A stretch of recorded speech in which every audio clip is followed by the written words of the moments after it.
قصة الرجل اللي بقى كلب. كان في رجل اسمه سيد، راجل بسيط عايش على قده، بس كان بيحافظ على كرامته زي ما بيحافظ على نفسه. صحى في يوم ولقى نفسه من غير شغل. قال مش مهم، الرزق على الله، أهو أدور واشتغل أي حاجة. لف على كل الشركات، المصانع، المحلات، محدش راضي يشغله. الناس بتبصله كأنه رقم، مش بني آدم. مش محتاجين حد، استنى التليفون، سيب رقمك.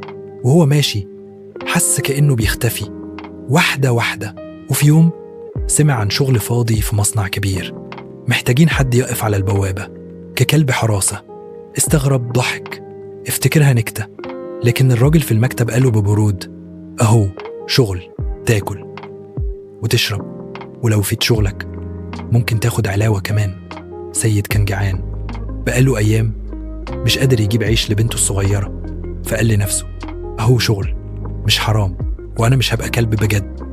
لبس هدوم سودة، قعد عند البوابة ينبح أحيانا، بس مش بصوت، بعينيه، يركز مع أي غريب، يهز راسه للمديرين، وكل ما حد يعدي يبصله كأنه مش موجود، كأنه فعلا كلب. مراته بعد كده بقت تيجي تبص عليه من بعيد، تحاول تكلمه، يقولها امشي، ما تبقيش زي أنا، بقيت مش نافع. كانت بتحوش دمعتها وتمشي. والبنت بقت تقوله بابا انت ليه بتقعد على الأرض؟ انت مش زي باقي الرجالة. ما كانش عنده رد، قلبه كان بيصرخ بس لسانه مات. وفي ليلة وهو قاعد لوحده، بص لنفسه في مراية العربية القديمة جنب المصنع. وشه مهدود، ظهره منحني، وملامحه نص بني آدم ونص حاجة تانية مش عارف يسميها. سيد ما استقالش، مرجعش وما تكلمش تاني. هو اختفى، بس فضل في مكانه، زي ما الكلاب بتفضل ساكتة مطيعة وبتخاف تعترض.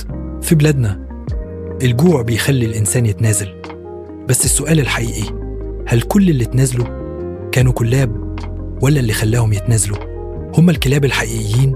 أتمنى يكون استفدت من القصة. لا تنسوا تعمل لايك للفيديو والاشتراك في القناة، يصل لكم كل فيديوهاتنا الجديدة.